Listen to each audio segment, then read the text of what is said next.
Good. Call the February 25th, 2026 Millwood Planning Commission meeting to order. First thing I'm going to do is I am going to welcome Commissioner Bobby Beasy back to the commission. Yeah. Thank you so much for agreeing to serve. So, and I know we had a little mix-up, but you know what, we got corrected and we're moving forward. So, welcome back. Thank you. And now we'll take a roll call. Commissioner Beasy. Here. Commissioner Molitor. Here. Commissioner Rickard. Here. Commissioner Ankeny. Here. So we, even though we don't have a full commission, we do have a quorum. Okay. And I'm going to just follow a little bit off the agenda, just to kind of give you an update. I do know that the mayor has received a couple of resumes for potential planning commissioners. So I've asked her to be part of the interview process. And so her and I will be scheduling those interviews, and hopefully next month we may have a full commission. All right. So that's kind of exciting. So the first order of business is approval of the meeting agenda. I think it looks good. Just highlight, we had just a real quick pre-discussion with Amanda about all the action items on item number 4. And she asked how I wanted it to be presented. I said, hey, maybe just a short summary of what it is, and then if you guys have any questions or anything like that, instead of going through it page by page. If everybody's okay with that. Good idea. Okay, perfect. Now, I'm going to be honest with you. We will have a hard stop at 7:30. Okay, so okay, and hopefully we don't go that long. So anyway, with that in mind, I will entertain a motion to approve the meeting agenda. I'd like to make that. Okay, do I have a second? I'll second it. Okay, any discussion? All in favor, say aye. Aye. Any opposed? Okay. Next order of business is the approval of the meeting minutes. I looked them over. I thought they looked pretty good. I didn't notice anything that was out of line. Did you guys have anything? The only thing I had in that minutes was action item 4, and this is just a very minor spelling thing. Third paragraph down, Mayor Beasy committed to create a tracking chart, etc., etc. Mayor Beasy agreed to update Chairman Ankeny and Explorer how to move forward. It would just be Explorer. It's just, I think, very minor. So, okay. Did we make note of that? Yes. Great, thank you. Okay. So, Bill, do you have anything? Yeah, in the second paragraph where it said the mayor said the ordinance says may or may not be residents. I wasn't clear from the way it's written here, and I don't remember. Does the ordinance say may or may not, or is she just commenting that may or may not? That it's unspecified. Okay, so that is how it currently read, is that they may or may not be residents. I believe they are changing that to. I'm not going to use the word must be a resident, but I think that's how it's going. I think they're going to make it must be a resident. We asked them to define resident, and resident is a registered voter. Okay, what they're trying to prevent is somebody in California having a rental home here sitting on the commission, or somebody outside of the city limits of Millwood, and that was just an example that was used. So I believe they are going to change that to must be. But it's, right now, I know they're going through Brian Wurst, just to make sure that we got the legal wording correct. Makes sense. Okay. So, anything else anybody knows? Okay. I'll entertain a motion to approve the minutes from last meeting. I'll make that motion. Phil? I'll second. All in favor? Aye. I noticed that Bobby recused herself because she wasn't at the meeting. Abstain, yeah, since I wasn't part of that meeting. So we need to make the note of that. No. That Bobby abstained because when it's on voting, she recused herself. Perfect. Okay, we're going to move forward then. We're going to go number 4, action items on the periodic update. I'm going to turn it over to Amanda. Okay. So for the past few months, I've been working diligently through our municipal code based on the requirements in that checklist that I had to complete for the periodic update, plus the new information that's come out in 2025 that we had to comply with. So I've gone through Washington state law requirements, compared them to these sections of the code,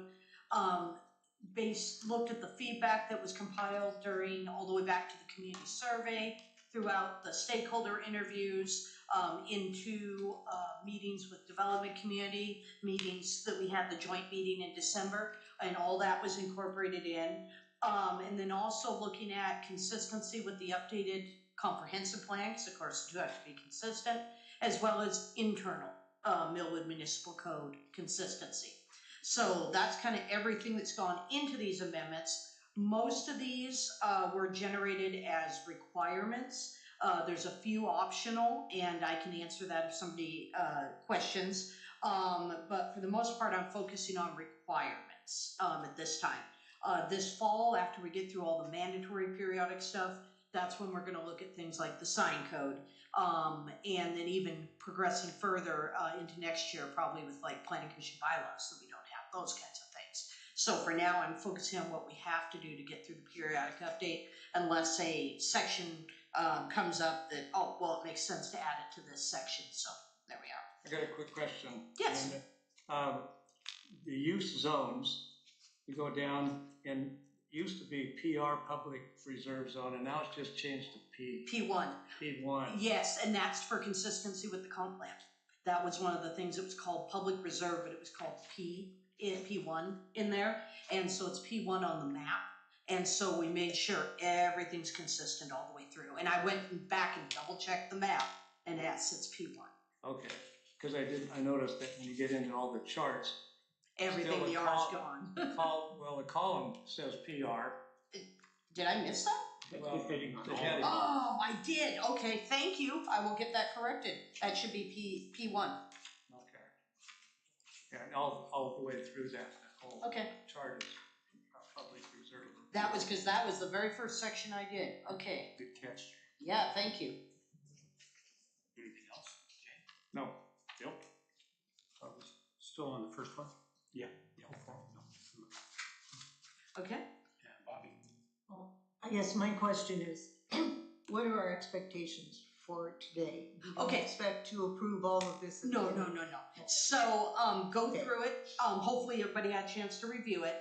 And anything we want to discuss, we'll discuss. Anything that you want to propose a change on, let me know. I may not be able to say, yes, we can do it today. I might have to go back and see, if it was under an RCW. I did my best most of the time to quote an RCW if it came directly from it, but I didn't do it on every section. Yes, that's kind of today, is to talk through these. If you have questions, I'll answer them. We will continue these 8 sections next month. I know you already saw critical areas, so that one's been before you before. And critical areas also had a preliminary review back in November, December with Department of Ecology and DNR. And so the changes were incorporated in that. And so this is today, and then going into the next meeting, I'll bring whatever section you guys would like back again. Plus I'll have an intro to another topic about processing, because we have to streamline our permit processing and land use processing. And so I kind of need to know which direction we want to go before I start writing the code. So that'll be next month as well. A lot of work went into that.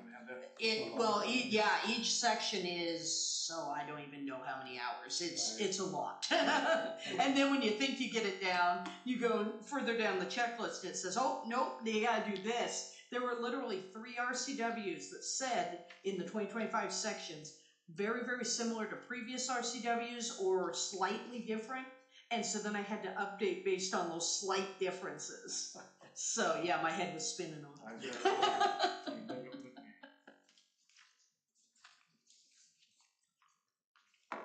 Okay. Any other questions on 1704? All right.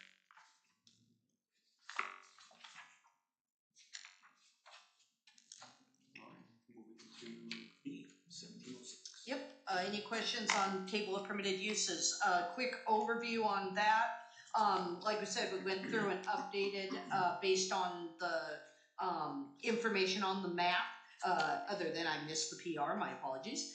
I changed C because I got so many confused people out there that they thought C originally meant conditional use permit.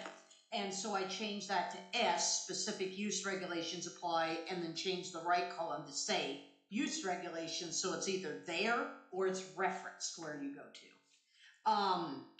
I added the use of urban agriculture because that was requested through the blue zones and stuff. And so as we go through, please look at that. There's a couple highlights I am going to go over tonight because I need to know if you like the way I wrote them or not, and I highlight them so they'll be easy. I also separated out the large and small animal keeping were kind of lumped together a little weird, so I put those where they're referenced correctly so that they're easier to locate. It's another one, just adding studios there. One that has come up was contractor yard. It's a use that we've been asked about or that people were doing where they shouldn't have been doing, like in the C2 zone. So that use had been added in there, and I did a definition for it. So anything you see here has a definition. Family daycare provider is just a clarification based on the RCWs. Let's see. Exercise studio, see nothing there. All the group home stuff has been lumped together with the permanent supportive, transitional, and emergency housing meeting state requirements. The one other voluntary thing I put in there was laundromat, because there was no similar use to a laundromat in here, and it's one of the very few uses you can do with the Bank of America site because of the deed restriction.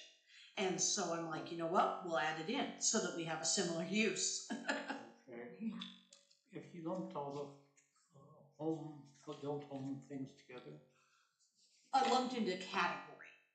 how are those different from family daycare provider? So, family daycare provider is where kids would go for childcare. The group home and supportive transitional, emergency, and permanent housing, the STEP, those are living arrangements for people with disabilities, or like the group home class 2 were, Assisted living. it's more of a transitional where if they came back out of like an alcohol treatment program, I think, something. Rehab type, yes. And then permanent supportive housing is housing that is provided for like low-income families that need a little assistance on site for counseling to get them into work, those kinds of things. Transitional housing is people that were homeless, I believe, that transition into housing.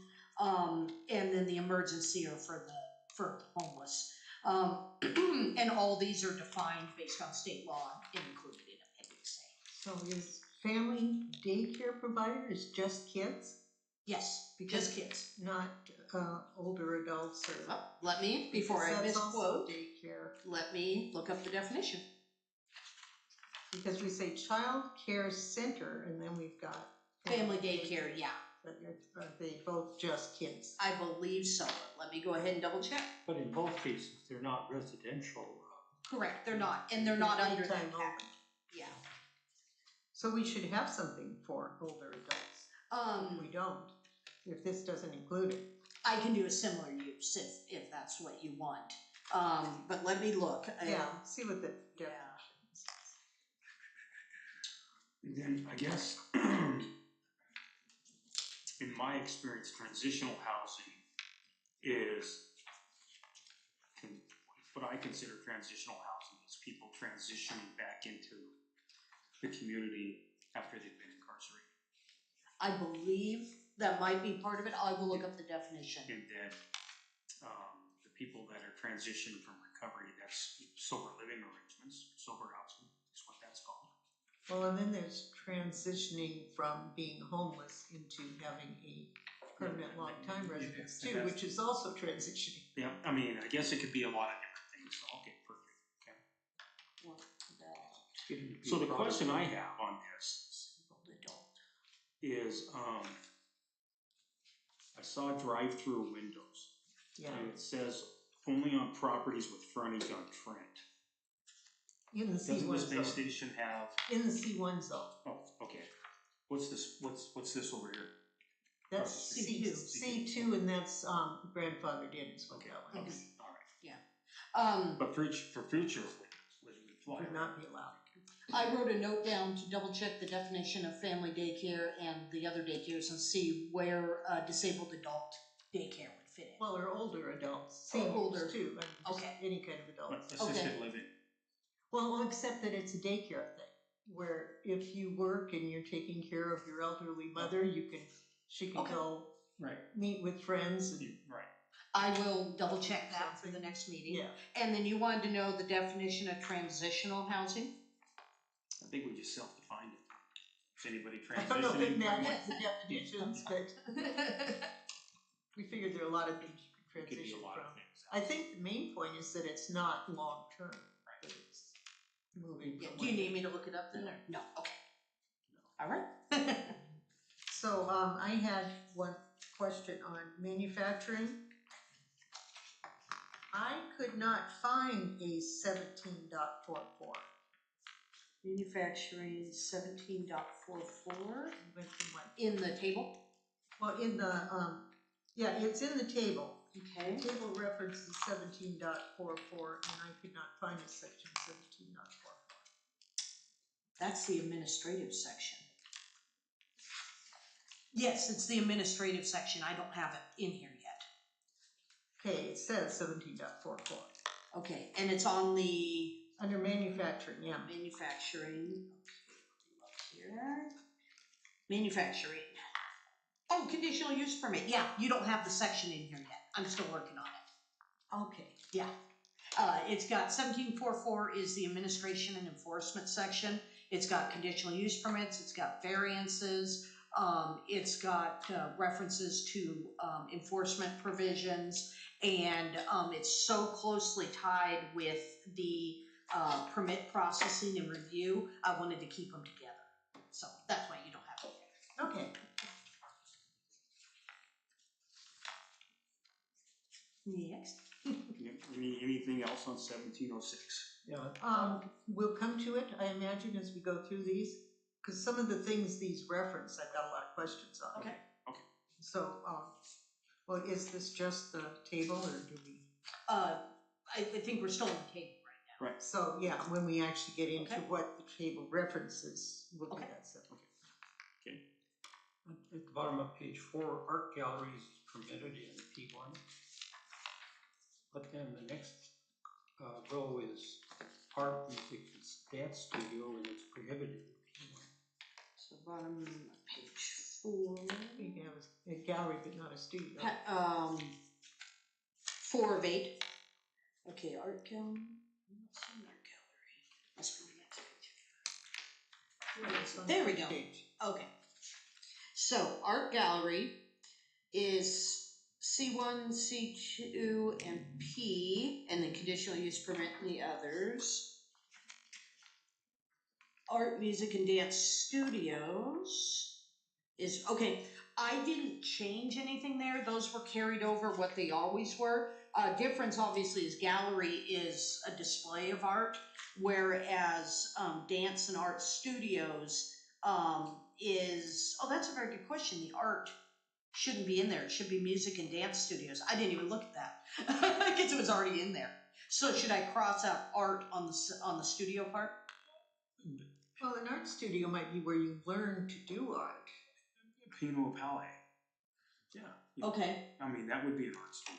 It would be serve alcohol. It'd be something different. But I'm just saying, I agree with Okay. Bobby. An art studio would be where you would produce. A gallery would be where you would display. Okay. So, yeah, so there is a difference. Yeah, okay. So do you want, why it was in P? I don't know. It was something I carried over. It was already. The idea might even be like we could show art in City Hall or Maybe. gallery would allow you to have art shows Yeah. in public, which seems appropriate, whereas actual lessons maybe not so much. Okay. So keep it the way it is? I'm good with that. I don't have an opinion, I just thought it was inconsistent. Okay. Yeah, I think unless we've got a good reason to change it, we should stick as much as Okay. we can with what was there. We spent a lot of time deciding that stuff. I tried not to change it unless there was a reason, or to group them together. So I do have a question while we're going through this, just Mhm. out of curiosity, and this could just be me, because I've been on the commission for quite a while. Mhm. I thought we just did all this. We did. We did. Yes, Okay. we did. And then state law came up. Okay, all right. You did it in 2022, Which is actually. why I appreciate her trying to leave as much as she could. I don't want to redecide it all. Yeah, No, exactly, because we spent a Yes. boatload of time on it. yeah, I didn't try and question Okay. why y'all did it, I just brought it over. Okay, no problem. Okay, good. Okay. But you said 2022, so it's been good in right here. Yeah, Just could have been the end of spin. 2022, so more like 3.5. So that's all it's for.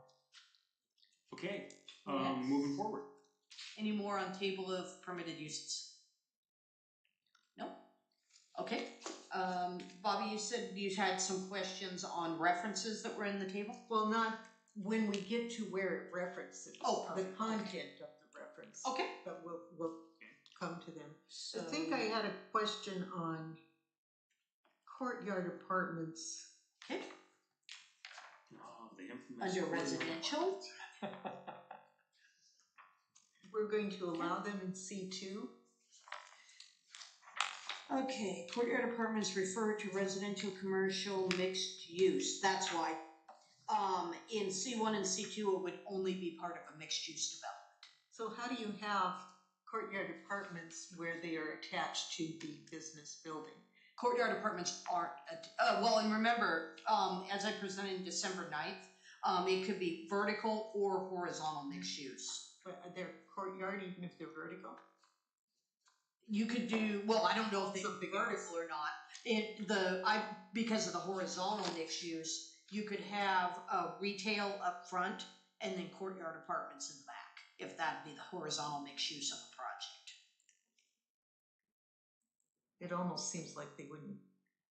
I guess we need, what are courtyard apartments? Oh, Defined exactly. okay, so courtyard apartments, rather than botch the definition, let me just read it. Okay, and this comes directly from state law. Courtyard apartments means attached dwelling units arranged on 2 or 3 sides of a yard or court. So, like the cottages, yeah. That So would it's be either, like that, and the front would. yeah, remember the brick apartments over here where it has a courtyard down the middle, brick apartment on this side, brick apartment on that side?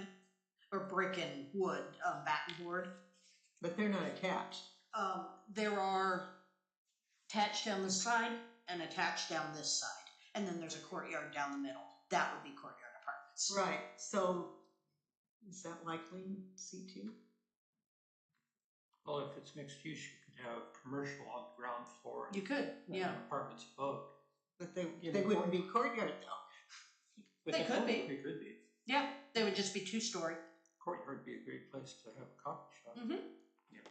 I tried, when it came to the middle housing, it was required, I tried to be as generous as possible, I guess you could say, with the interpretation, because that's what the state is directing us to, is to allow as many of the types in as many situations as we can. Yeah, it's not a big deal. It's not going to hurt anything. Mhm. It just felt a little Yeah, unlikely. it actually would be cool if they had the retail and cafes on the ground floor and the apartments above. But these are pretty tiny lots Yeah, in C2. well, and somebody I can may, see C1. like Conrad combined 2 lots for his project. So. Okay. Move on. Next. Oh, I wondered about wireless telecommunication towers, antennas, and facilities. And there's a big X in C2. Let's Does that see. mean we can't put That came from antenna on the roof? 1742, I believe, is essential public. No, that's 1748. That was for consistency within that chapter of 1742. It wasn't in the chart, so I carried it over from 1742. That's why it's for specific requirements and location limitations. So wireless telecommunication, Wireless is that only commercial ones? I mean, I believe it was. I don't have Wireless- no other changes to 1742. Let me look. wireless telecommunication, I could see wanting to have an antenna on your roof to help you and Could three or you four pull neighbors up have online on the website wireless the service. Millwood I mean, Municipal Code this stuff has 1742? happened before. Yeah. We may have moved past it technology wise, but who knows if it comes back. I've had people approach me about my roof for things like this. Oh, put something on your roof. Yeah, Yeah. and there's something going on the Masonic Temple roof too, I think. Wireless. Anything about that? No, this isn't. Chapter It isn't 1742. cell towers, they're wireless If you towers, so pull they the can left be, side over. you know, like I've got a wireless router, it won't do it unless it's on like full most page. of us Okay, do. now go Well, you just have a little bit bigger one on your roof and you cover a little bit bigger area. applies to receivers. Right there. This applies to broadcast. Yeah, that's what I'm Pull it up on the talking screen. about. Wireless. Yeah, well, all of us get our wireless from a broadcaster that's in our house. It receives from the coax or fiber, but then it broadcasts to our individual devices. So wireless communication. Justin, yeah, I guess that would be a way to look at it. I never thought about it like that, but you're right. That's what they taught us in And then electronics school. Scroll down, I missed that one. and you'll go over where they can be. Let's see, development type. Type 2 But I can see facilities. why they would want to put something at the top of your building that Should be at could broadcast. amateur know radio, what your co-location. parts know. Yeah, Sure. yeah, if we ever wanted to Abandonment. totally cover that. Yeah. That's the sidewalks. antenna. Okay, so I must have Yeah. pulled it from the text then. There've been schemes in the past. So the definition of wireless telecommunication tower means a structure such as, and this was existing, such as a self-supporting tower, a guide tower, or a monopole which supports antennas and may include accessory facilities necessary for equipment storage and unmanned operations. Support structure is directed to support the antennas and connecting appurtenances. And then wireless communication facility is either a type 1 or a type 2. And that's based on size. So a type 1 is antennas equal to or less than 4 feet in height with an area of not more than 480 square inches in the aggregate. Type 2 is up to 15 feet in height and a 1 meter in diameter. So It seems like a type 1 would not be a bad thing on a roof with an area of not C2 more than so 100 square feet. up to 4 feet tall is not huge Okay. on those roofs. So you in C2 you want to allow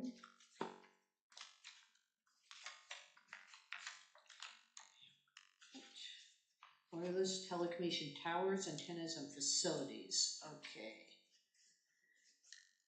So C2 you want to allow a type 1 facility. Is that what I'm hearing? The means an attached wireless communication facility which consists of antennas equal to or less than 4 feet in height and with an area of not more than 480 square inches in the aggregate, 1 foot diameter parabola,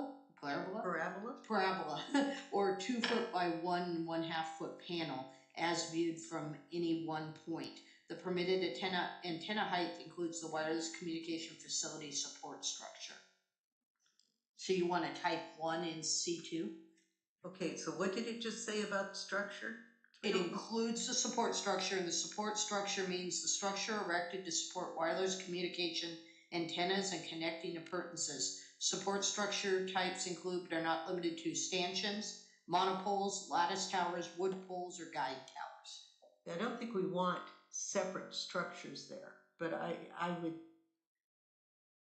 hate to be limited from being able to put antennas on the roof. Short antennas, I mean, 4 foot's no Okay. big deal. Let me write this down, that you wanna be allowed short wireless I mean, antennas. what does everyone else think? And this is just my thoughts.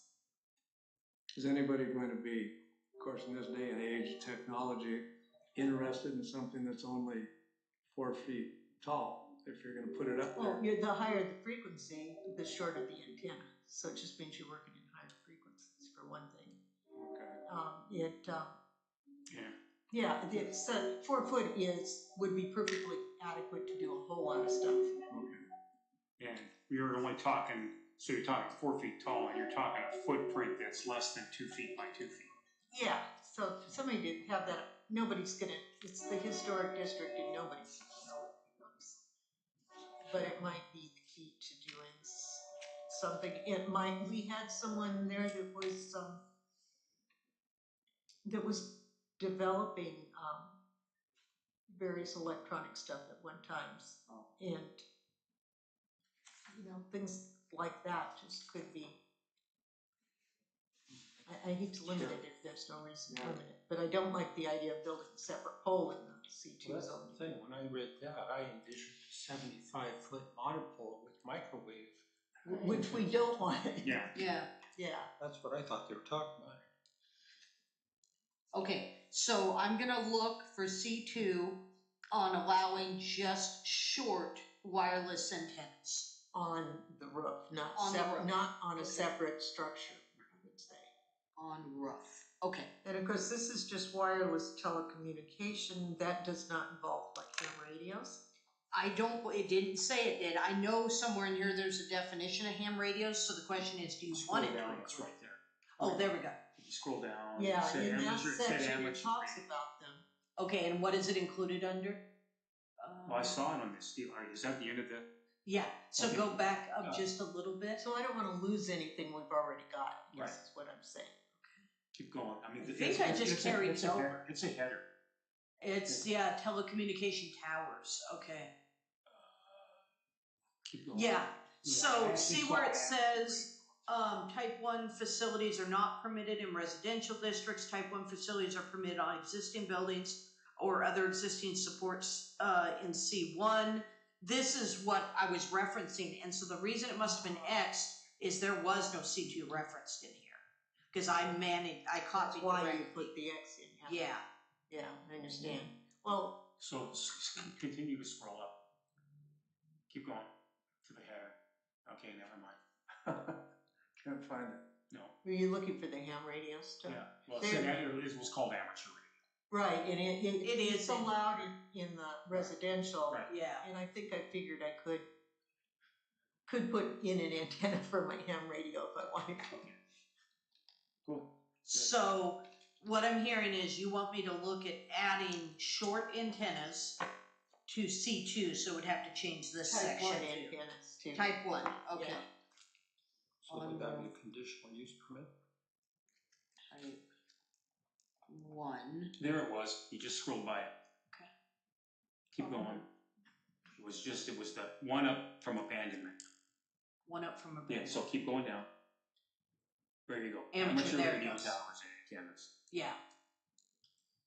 Okay, so I would need to change X to S,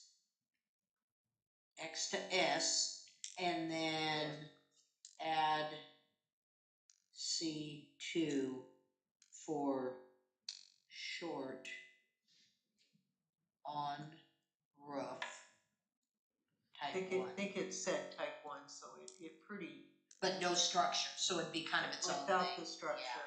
Yeah. But it's okay if it's different shapes, because there's different types of antennas in different shapes. Okay. But you Just wanted looking the, for low profile. the type 1 on a roof, not on a separate structure. Okay? So I will amend 1742 then and add it to our amend 1742.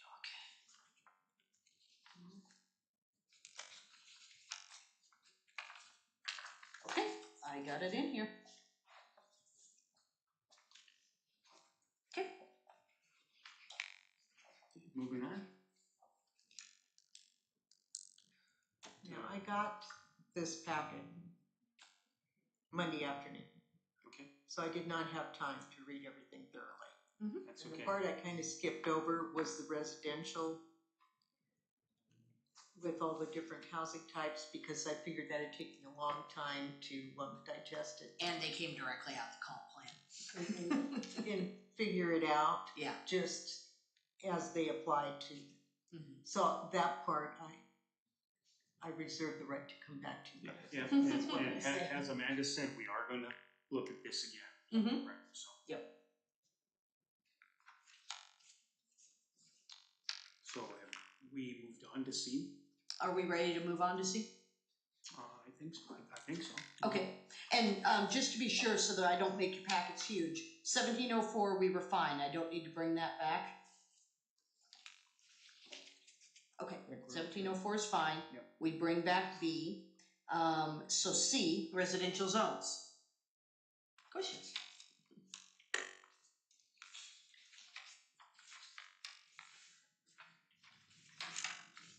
Okay, I will go ahead and kick it off if there's no questions with the one thing I needed to know.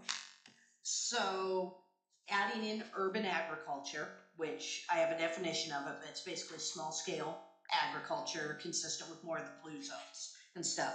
On packet page 17, I highlighted on B4 beekeeping, and I highlighted it all the way through because obviously that one could potentially be a nuisance.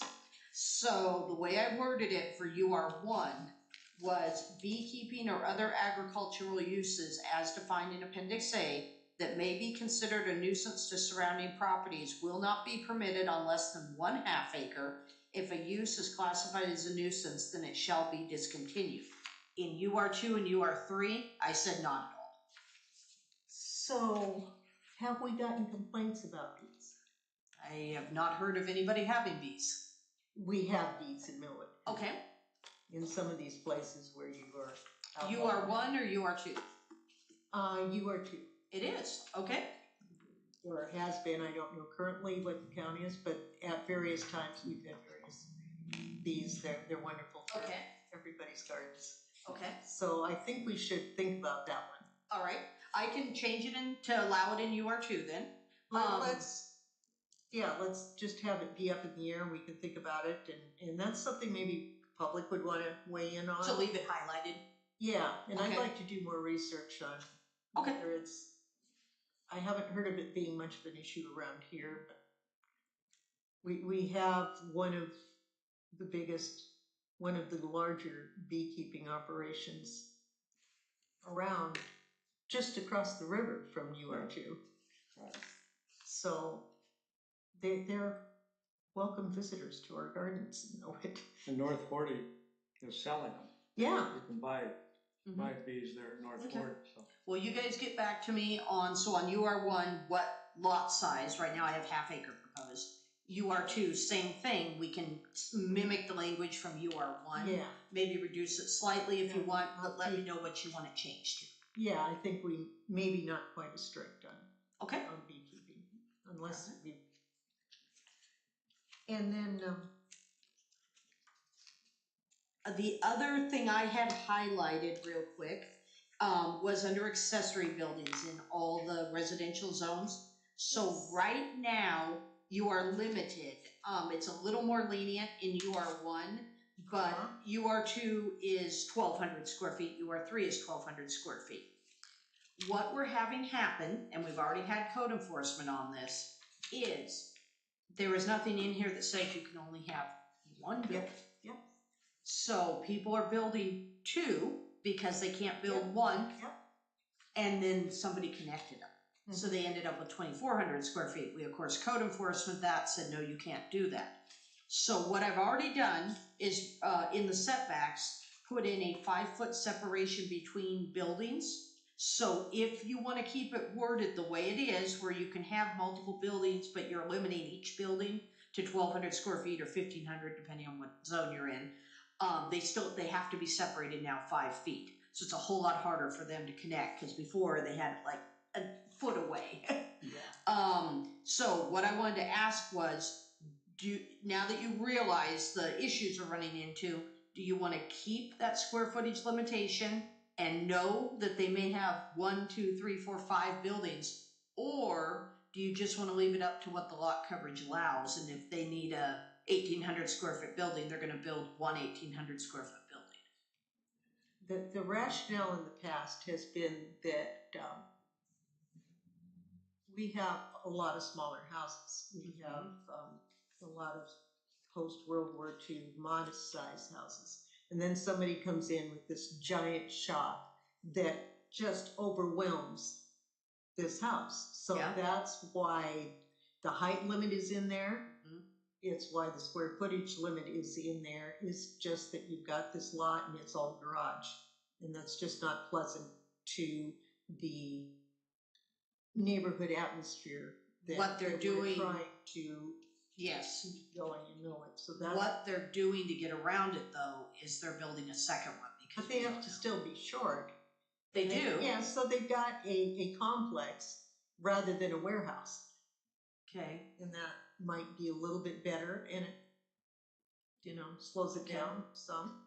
I can tell you, the majority of the requests have been over 1,200 square feet because there's a lot of car lovers in Millwood. And 1,200 square feet isn't necessarily, I had a 1,200 square foot shop. And so you're basically looking at 3 bays, and when you put a lift in the back, that takes up a 1, 2, almost the 3 bays, unless you shove it to the side, and then you have 1, 2 bays, and into the third ones up front. So 1,200 is a little tight. Most of the ones we're getting requests for are about 1,400, 14 to 15. So I just wanted to report back so you guys are aware what's actually going on.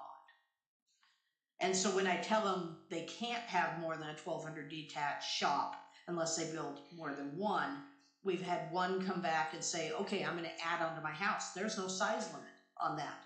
There isn't, as long as you're meeting lot coverage. Right. So they added a, do you guys remember? You probably don't remember. I want to say it's about 1,500 or 1,600 square foot addition to their house that's basically a shop. It's on a corner, and they're accessing off the other street for the shop. And that's because they couldn't have a 1,500 or 100 square foot detached. But it looks like it's part of the house, right? It does, yeah. Yeah. So we're still people-centric rather than car-centric in our looks.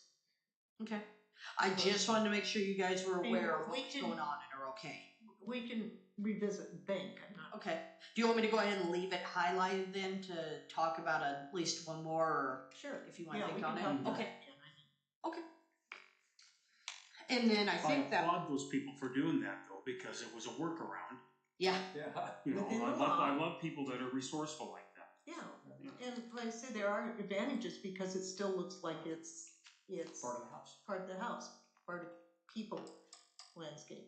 And in residential, the only other thing that I added, that I highlighted, is bicycle parking. So, because we have UR3 and stuff, in some multifamily aspects or like a neighborhood commercial, something like that, you may want bike parking.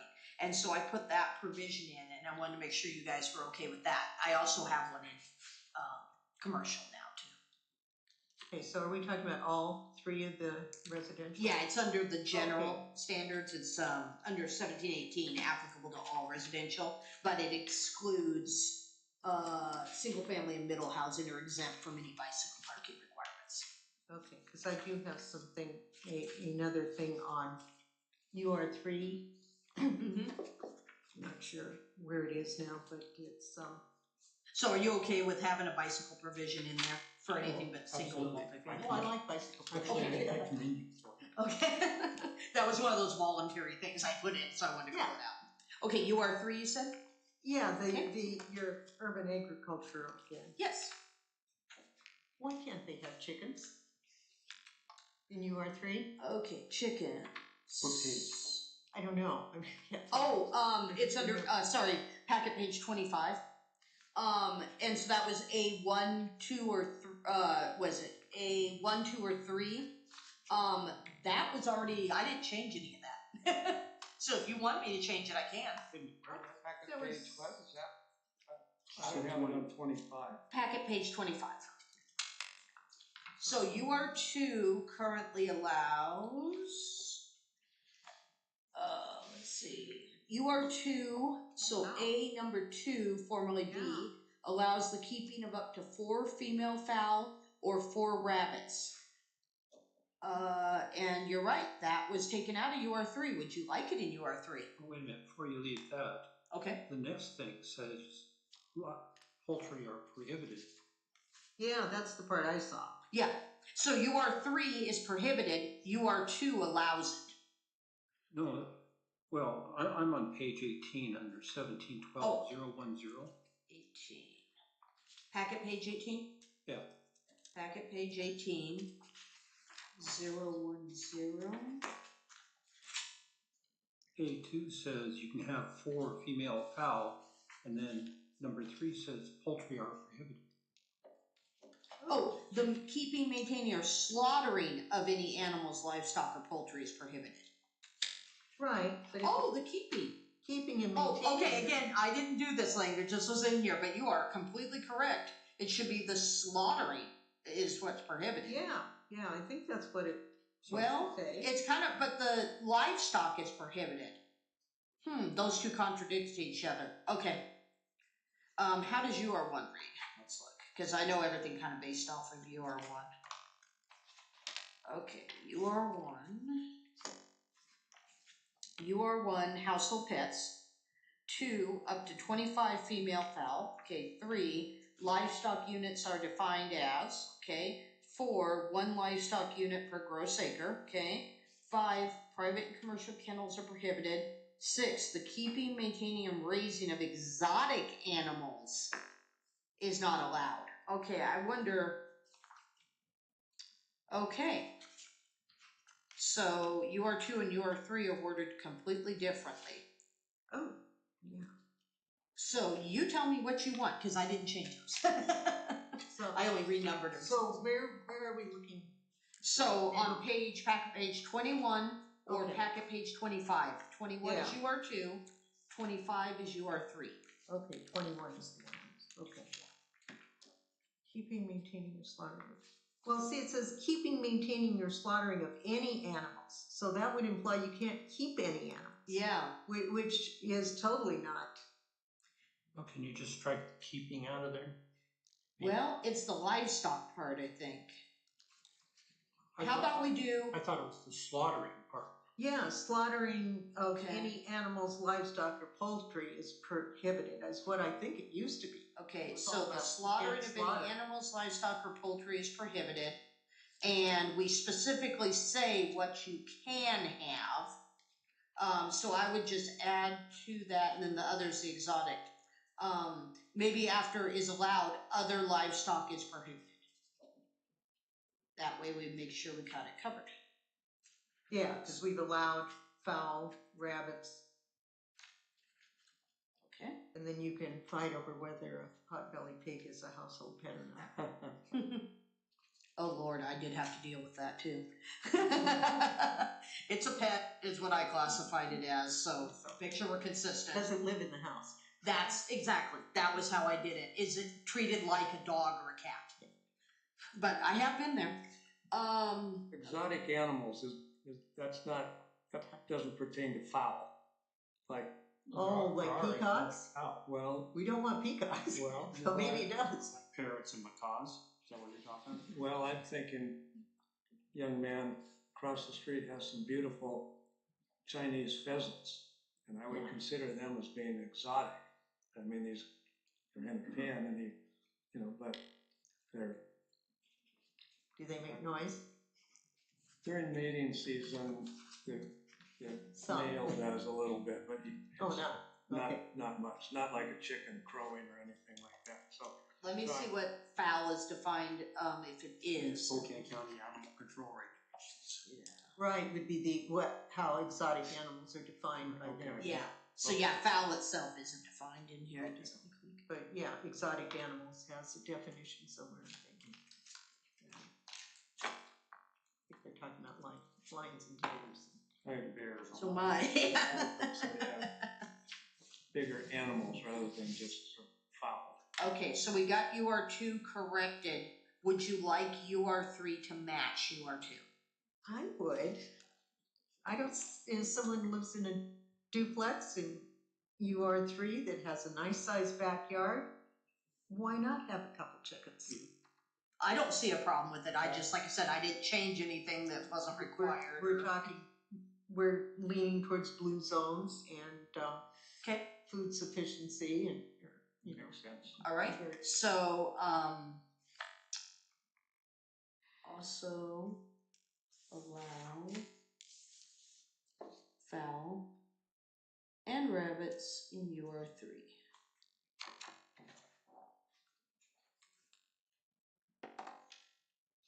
Okay, got it in.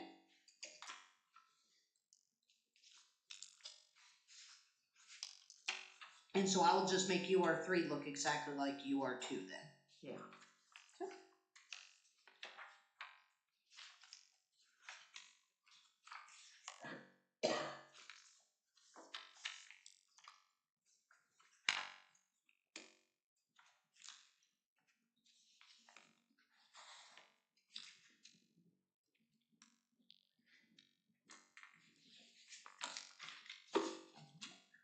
Next.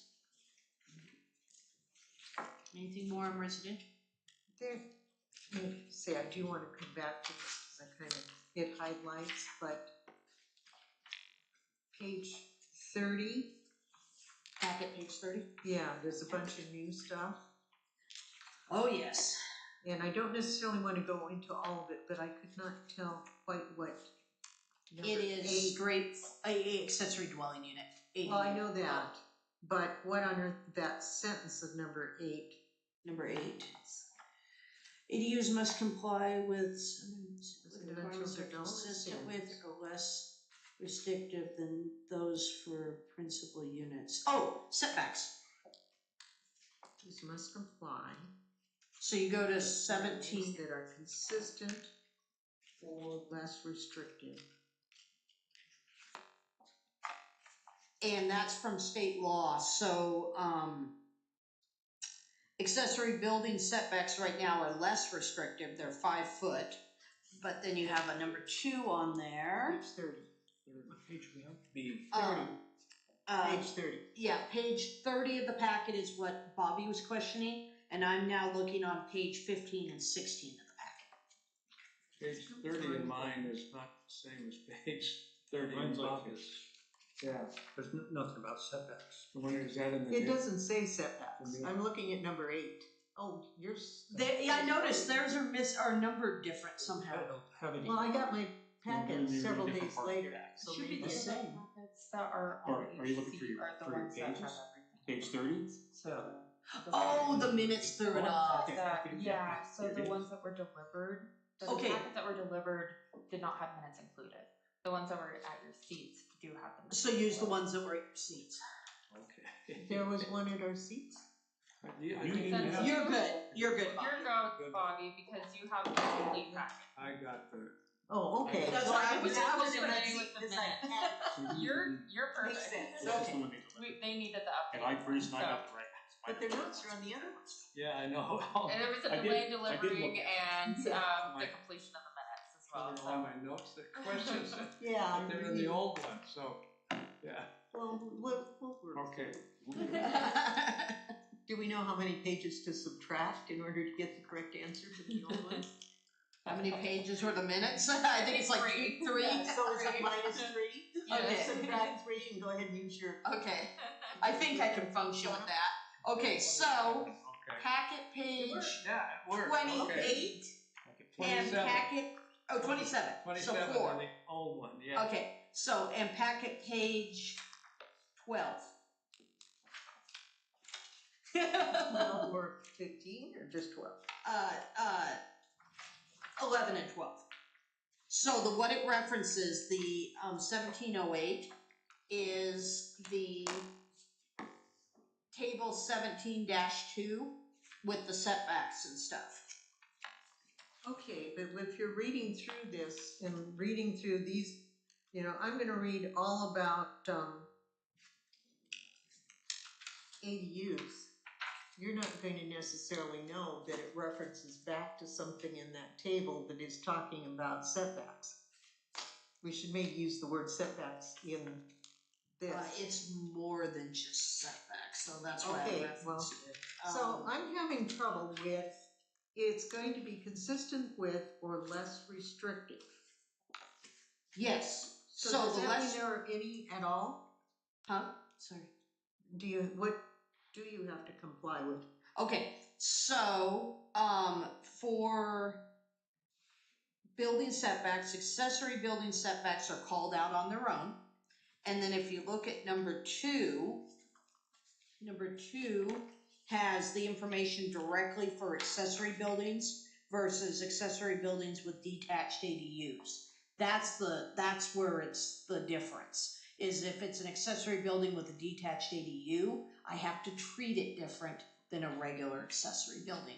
Detached ADU has to be treated the same basically as a single family, as far as you have to allow, you can't have specific design standards on ADU you don't have on a single family, and those kinds of things. So if you read number 2 on your packet, page 16, Bobby, that might help you a little bit.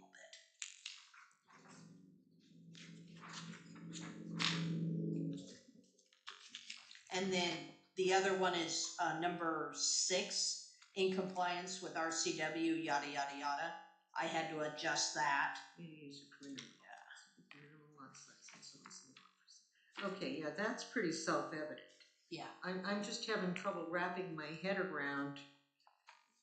They have to comply with standards that are either the same or Less restrictive. so you have to comply with something that's less restrictive, but we don't know what less restrictive. When you look at the table you do, it calls out the accessory building setbacks separately. Lot coverage would be the same. So can you comply with something that's more restrictive?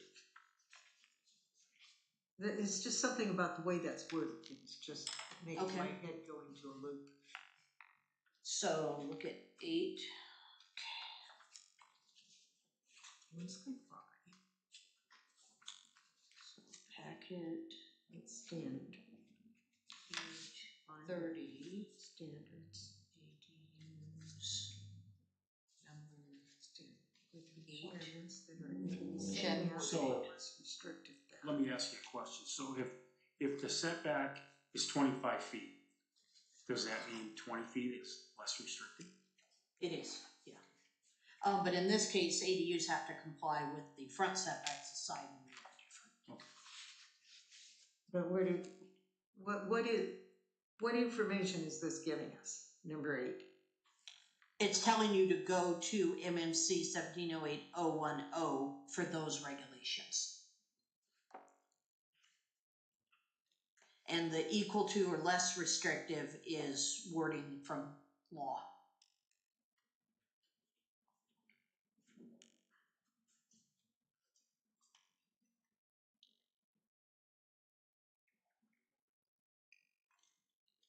You either have to be the same or you have to be less restrictive.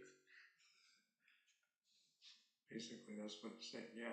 Which is just weird because I can much less restrictive. Yeah, I can see if I can pull that language out. I don't know if I can. Or There might have been or there probably was a reason I put it in there, but I can double check it. might be worth looking Okay. at just because. The state Yeah. of Washington, Amanda, then you said that you pulled that from that. Yeah. So I'll see if we can just reference the section or if I need to keep the full sentence. Or also mind open to whether we could add a sentence that would have it make sense too. Make more sense. So, I mean, anything we can do to have that be a meaningful. Okay. Okay, I got it down.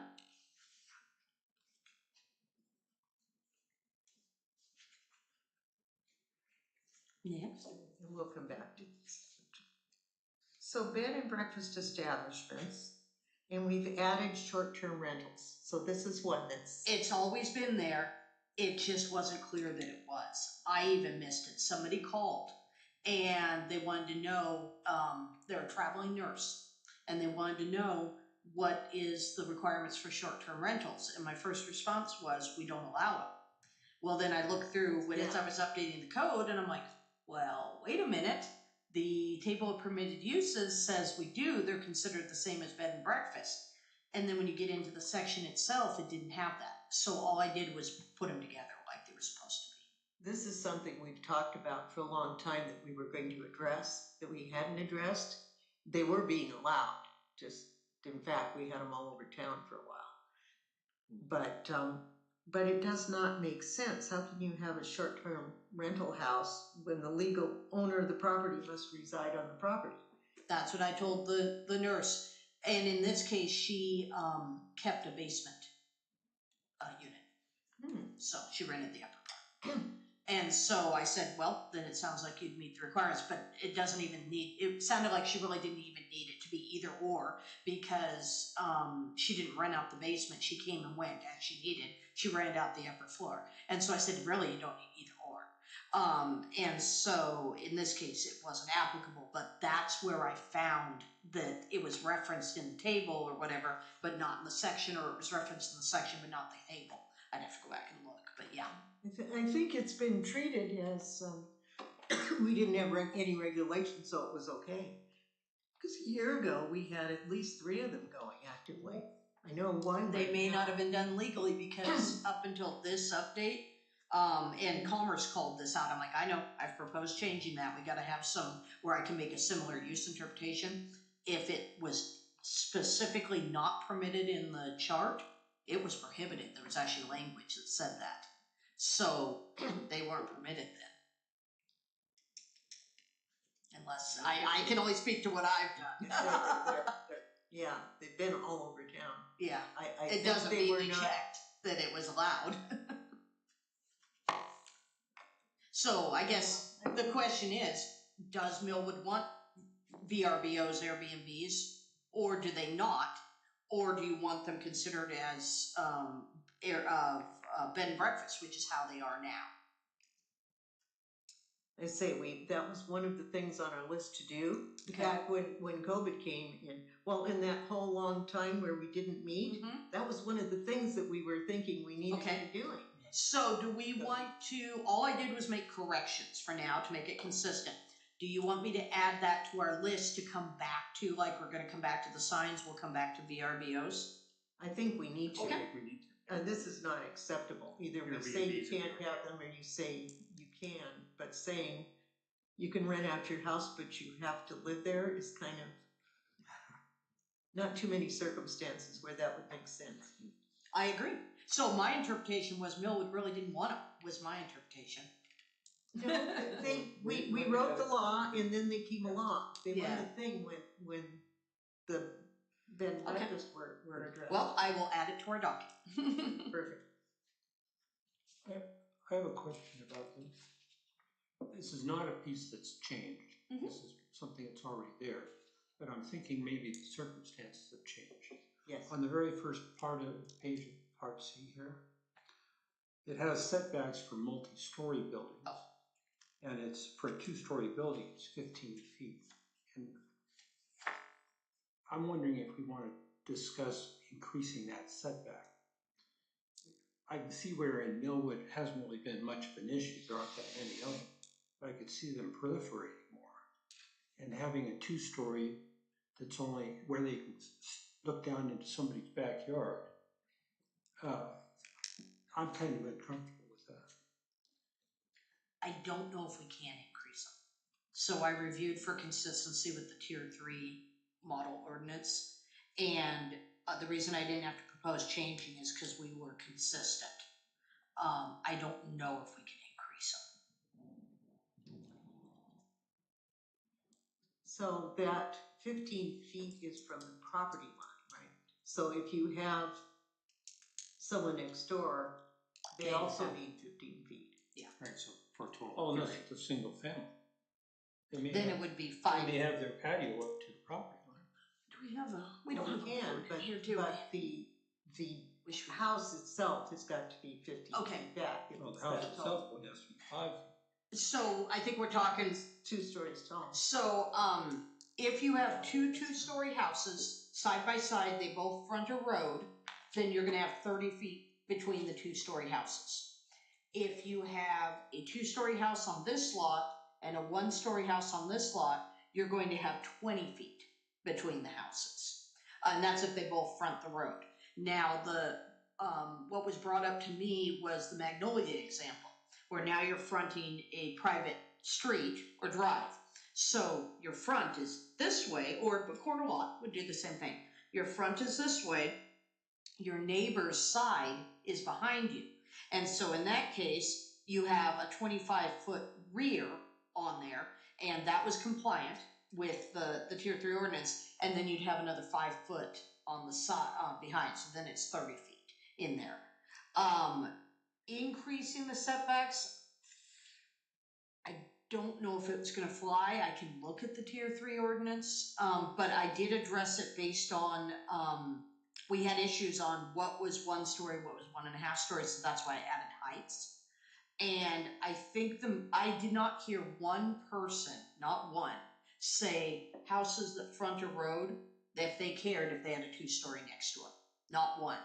What I did hear was the driveway, private street, or corner idea, where the house is facing me, the neighbor's house is facing the road, so my backyard looks to their side. That I heard. And so that was why I made sure on the definitions that when it's this front, that's the back. So it gave more privacy. So that's how that was written, to make sure I addressed what came up. Yeah, and I think you're going to have issues with 2-story houses overlooking neighbors' backyards, because that's kind of the nature of 2-story houses. And if the neighbor wants more privacy, they can put trees and stuff in. Almost have to put a pergola or something. Something, yeah. But, Or you could just say that you can't have any windows on the back side of that house. There you go. yeah.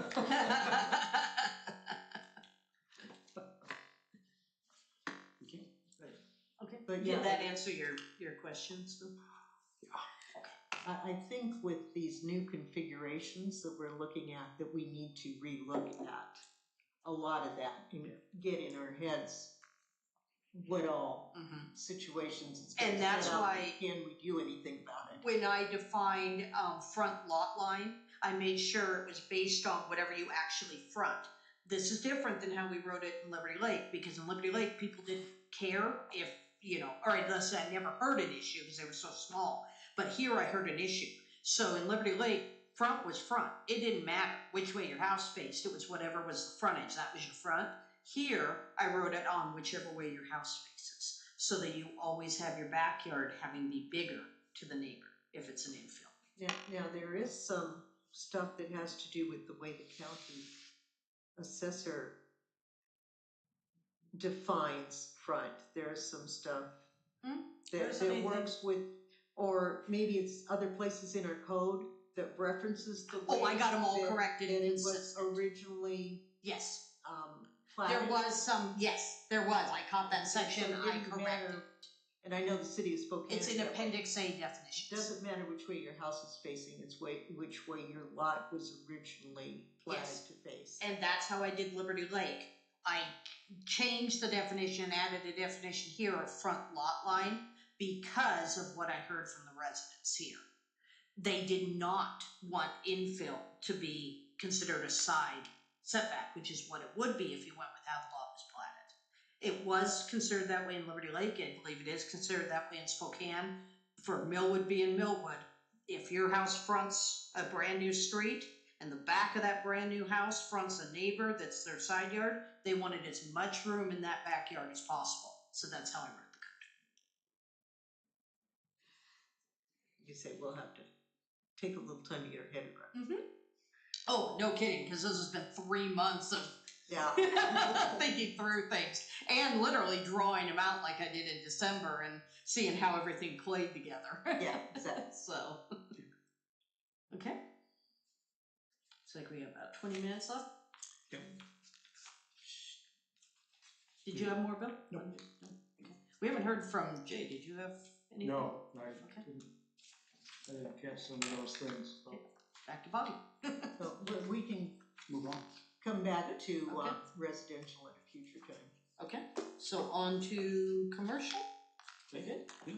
Questions? Well, I've got the same urban agricultural question Okay, for C2. all right, so C1 and C2, let me go to ag. Let's see, did we have urban ag and C1? I can't. Yes, Okay, so animal keeping, agriculture, urban, C1 and C2, and then it is permitted in IMP. Okay, so it's an S. Let me look how we had it worded.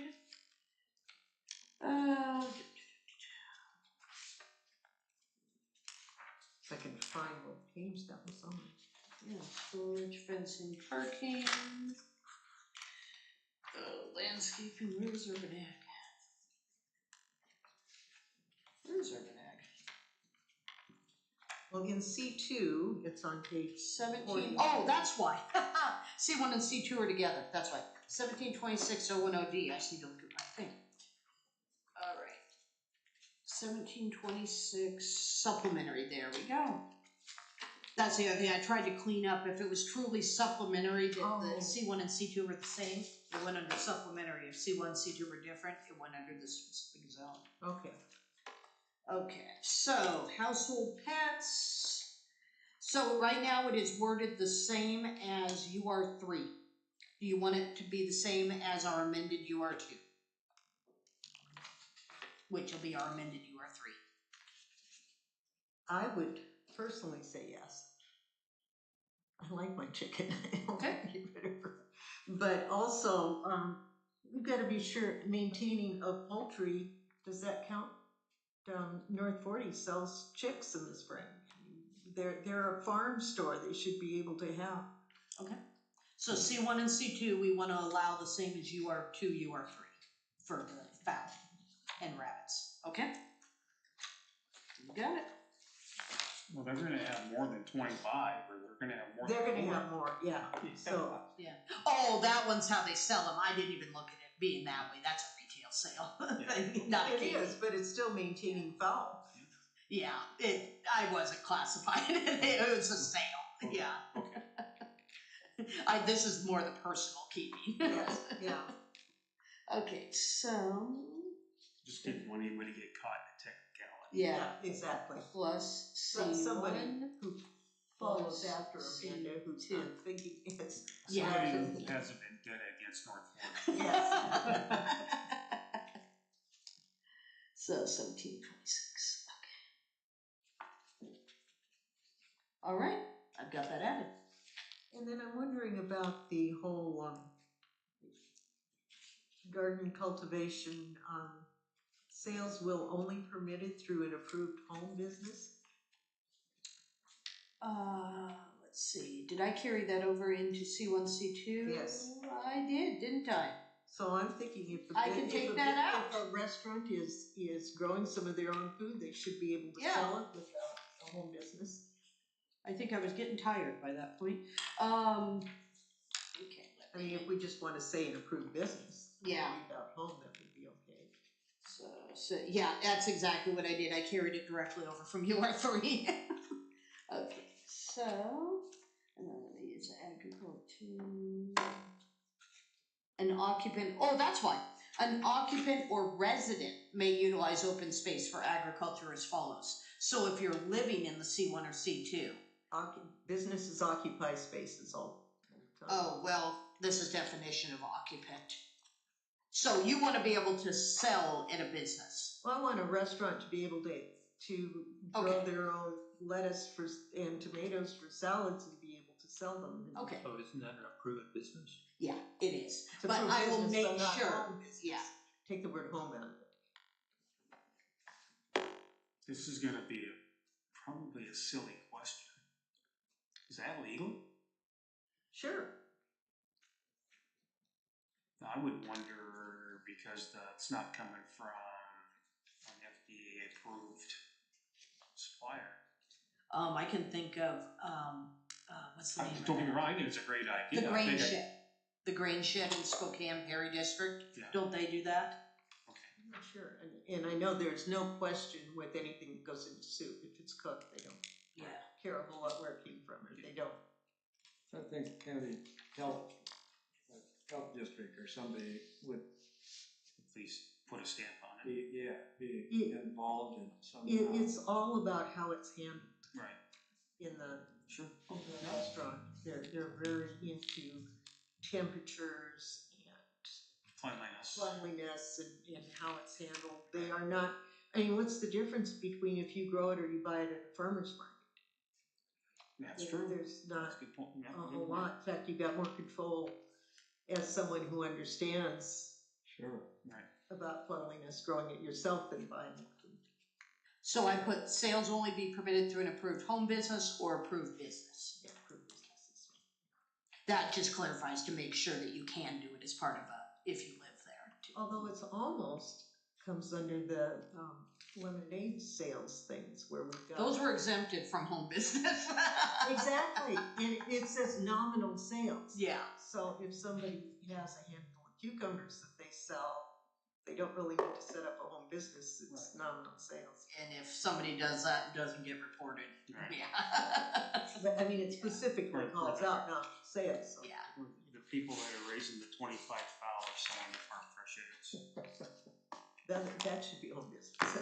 That's. So, do you want to take out the whole home business altogether and sales will be permitted? Just make it that easy? Because it is commercial district. We don't have to do the home part on it. Okay. Sales will be permitted. All right. And let me double check our chart. Yep, just references that section, and let me even make sure home business. Welcome to all the bouncing back and forth I've had to do. Yeah. Fitness, Absolutely. home business, there we go. I had it as an S in C1, C2, but that's still fine. So, okay. Then refresh me, who currently is deciding conditional use permits? Was that taken away from us? Think it is still the planning commission right now. We haven't had one, so I'm trying to remember. That is part of what I need to present at the next meeting because, here's a brief intro, there have been 2 bills that have gone through the state of Washington mandating hearing examiner systems. So what I'm going to do is put for the next meeting, put together a chart of here's our different processes right now, and I can tell you they are all over the board. Some things go to council, some go to hearing examiner, some go to planning commission, some go to me. So we need to, that's part of the streamlining. We got to make it simplified. And we need to look at the hearing examiner system. So I'm going to make a chart showing you what it is right now, and then make a chart showing you what it could be to streamline it. And we can talk about it at the next meeting. And that would include the county requirements then, correct? County We're requirements. part of the county. Our restrictions or our chart would let's say. Are you talking essential public facilities? Would conflict, yes. Okay, EPFs are separate. Oh, And they are spelled out separately. okay. Yeah. So, I'm gonna look at, conditional use permits, variances, plats, short plats. Those are the big 4. So variances, I was told, we used to do. That's hearing examiner And right now. I was told that when we became a city rather than a town, that it was mandated that they had to go to That sounds correct. anyway. Yeah. They had to. So the big reason I ask is this church organizations and the outdoor encampments, housing shelter, outdoor Welcome to encampments. state law. Yes, but who is making the decision? Okay, so the conditional use permit should give you a chance to see if that's appropriate for your situation. But if you get some hearing examiner who decides yes, 85–90% of the time, you really have lost any kind of check on that at all. The So, hearing examiner lives in Airway Heights. Yeah, right, exactly. And Well- doesn't care what happens. Question for you, and I don't even know if I can do this, I have to look it up. But if we switch to a hearing examiner system, what about, I have to do a staff report, no matter what. You can have people that like feed into the staff report. So what if the planning commission is consulted on conditional use permits and I incorporate your feedback into the staff report? So how does that help us with that hearing examiner that? Because I prepare a staff report that has, may or may not Feel have they listen to recommendations. Oh, yeah, yeah. At least the hearing examiner we currently work with and the one we worked with in the past and the one I worked with before that did. Those are my only 3 experiences. We've had a couple of decisions here in the variance that, very unpopular. People are still, how did they let that get through? Yeah. Well, and essentially the one thing that you have to understand about conditional use permits is you're not going to prevent something with a CUP. It is allowed. It's just how it's conditioned. That's a misconception that a lot of people have, is that you can prohibit something through a CUP. You cannot. You just condition it to fit within the area that it's being proposed to be put. Oh dear. So And that's we been that way have for to years. allow Yeah. homeless encampments on the church parking lot if they so chose to ask. And we have no way to not allow them? Yeah, I actually talked with Brian about this section and was very careful on how we worded it to leave it up to the conditional use permit process and yada yada yada. But you are very correct. Churches are given special consideration in state law now. Can you make it so restrictive that nobody would want to do that? I mean, we conditional use permit, but Lots of conditions. yeah, so many Well, conditions that are So, this big. example, I mean, I conditioned the heck out of Magnolia. Yeah, you did. So you can do things like that where it's not going to prohibit it, but it's going to be tightly controlled as much as you can within state law. Okay. Yeah. And the theory is that if you can control it enough that you can live with the result. Yes. Right. And EPFs are the same way. You can't prohibit them, but you can condition them. Okay. How close are we done to being through with D? As close as they say we are.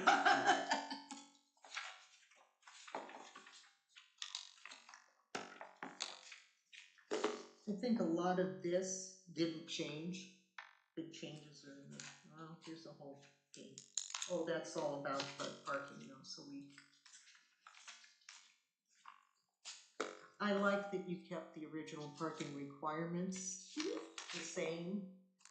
All the parking that we've added is what size the And spaces the- have to be, yeah. the configuration, the logistics. There was no need to change them. The only thing I had to add were exceptions for the affordable housing and stuff that were required.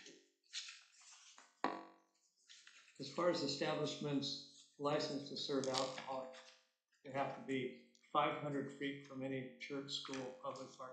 Don't we already, would this be new? No, that's, It's existing.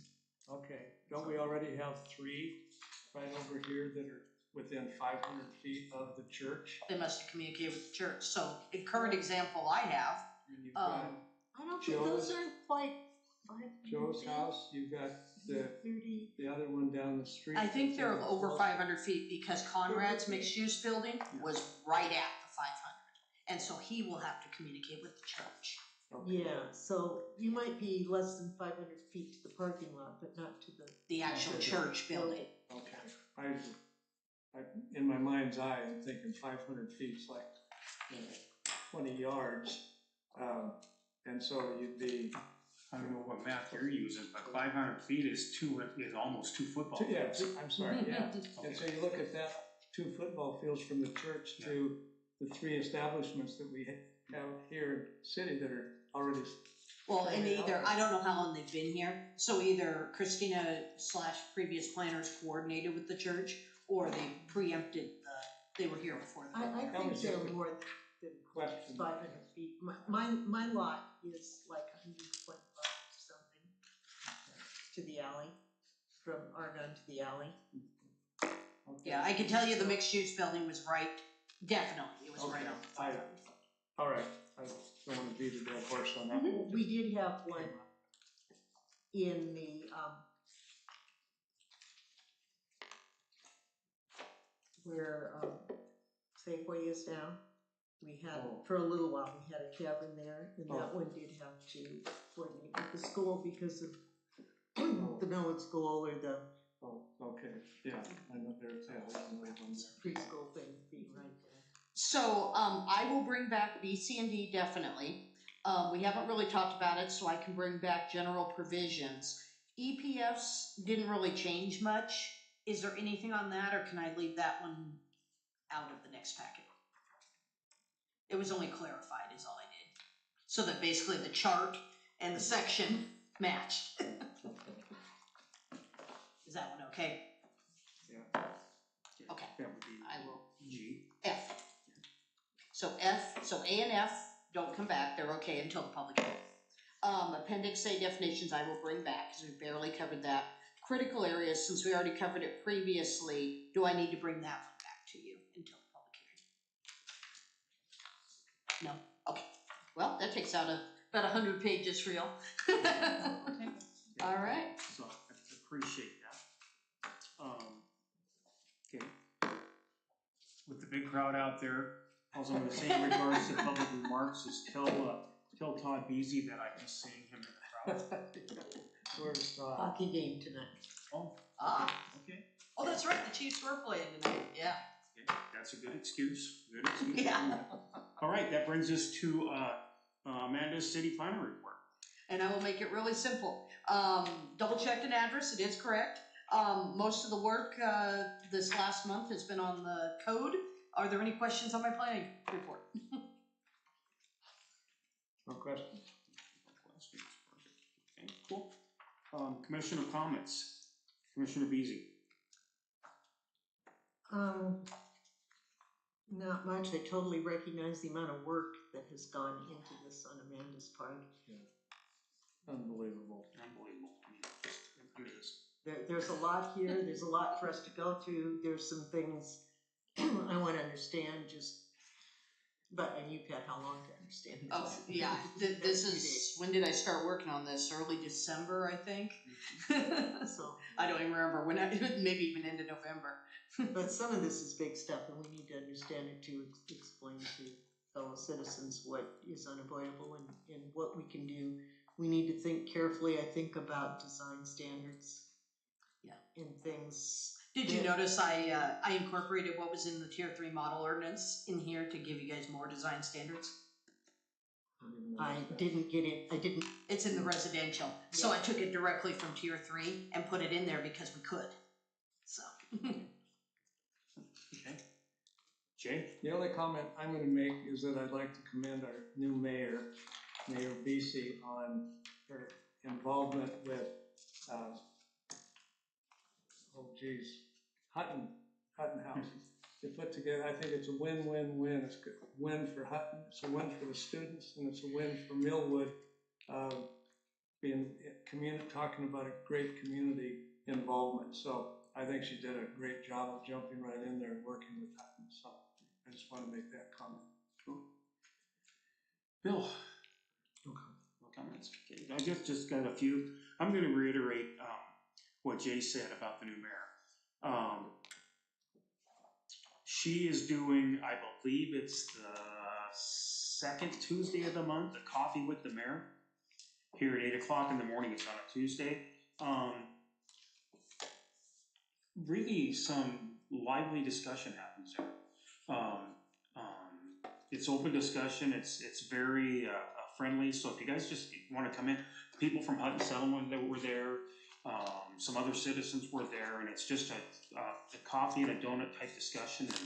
And if you have any concerns or anything, it's nice to discuss it with her. A couple other things that I'm participating in with her is she's put together a public works committee where I know that it's her and Kelly and I off the planning commission, but it's coming in and meeting with Kyle and the utilities guy and just talking about certain things like that. So the it's kind of a work in progress. Great. I think that is the third Tuesday of the month. I can't Second. remember. I mean, Second Wednesday. it's something Second like that. Wednesday. Second Wednesday. eight to Second 9. Wednesday. Okay. Anyway, but that was. I can see some fruitful things going there. So she's got a. I think she's got a pretty good vision of what she's trying to accomplish here, and I appreciate for one. I really appreciate her involvement there. Thanks to Amanda. I don't even want to be. You're a sick person. You're a sick person. I mean, I get it. You get tired and typos and whatever, but I mean that's a lot of work. I also want to commend the staff on putting the packets together. Yes. Okay, you guys did great. I know, because and the only reason I know this, I'm with the city council meeting this month, and I know that there's a shakeup happening at City Hall with staffing, and some things are changing. So stay tuned for that. But we wish people well that are leaving, and for the new people that are coming in, we wish them nothing but good luck. No, you had your chance. I The know. city planner report. Okay. So with that, our next meeting is March 25th at 6. I have to check my calendar. I may have to remote in on that. So just FYI, I'll let you know well in advance. And Amanda's got one more comment. Sorry, totally forgot. Just got it in today from Commerce. Comments on the climate element and the little blip in the housing. And thumbs up. I'm talking with them on Friday. But basically, it looks like all we need to do on policy 22, I think it is, where it references best available science in critical areas ordinance and in the climate element. And I think that's going to be it. That was it. So you'll see that going to the city council public hearing in March with that little blip, and that should be it. Oh, and the only other thing that there is talk about, and this wasn't really planned for this, I'm just throwing out stuff that I've heard, is probably moving the farmer's market back west of Oregon. So I don't know if that means Out of going the back. park? Yeah, I don't know if that means going back down to Liberty because of the construction and the hassle that the construction created last summer, anticipating the construction that's going to happen this summer. Not permanently then, a temporary? Well, I think they might make it permanent. Oh. it's more of a benefit to the local businesses if it's where people can walk from Sure. the market to the business. It was like impossible to get people to the park with the construction. Just about went under. I mean, it's been rough. If that's correct, can you please have is it Shireen, no, not Shireen, whoever the coordinator is on the farmer's market, have them reach out to me because we made some additions to the park as part of the master plan for it, specifically for the farmer's market. So if they're not gonna locate there, then we can take those costs out of the park. So I just wanna make sure if we don't need those, we can take it out. Yeah, no problem. Cool. And I'm looking forward to finally working on the park plan again. So cool. Yeah. All right. If nobody's got anything else, March 25th is our next meeting. The anticipated items are what we didn't get to tonight, and just kind of a heads up for the people that put the agendas together. Remember, we try to keep our meetings to an hour 15 at the longest. Okay, so we voted on that a long time ago, so we appreciate that. Motion to adjourn. I'll make that motion. Second. Second. Okay, all in favor, say aye. Aye. Meeting adjourned. Thank you, everybody.